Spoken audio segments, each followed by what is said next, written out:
This was Colombia in 2000, the government at war with rebel groups, spiraling violence, and a shaky economy. At the same time, in the U.S., the so-called war on drugs waged on. With that backdrop, President Bill Clinton announced the U.S. needed to step in to give Colombia billions of dollars to target cocaine producers. The second goal, restore stability. In the 15 years since, the U.S. has given Colombia almost $10 billion, most of it going to help the military fight rebel groups like FARC.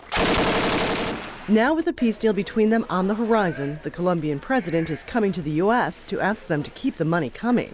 Peace is expensive.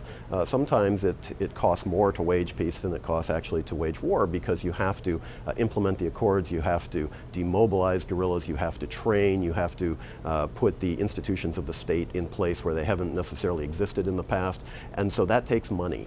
The U.S. is likely to continue to provide Colombia with hundreds of millions of dollars.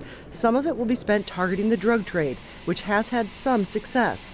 In 2001, there were more than 140,000 hectares of cocoa fields in Colombia. The UN estimates about half of that is now gone, but production has been increasing, in large part because over U.S. objections, Colombia stopped using planes to drop herbicides on cocoa fields after concerns it increased the risk of cancer.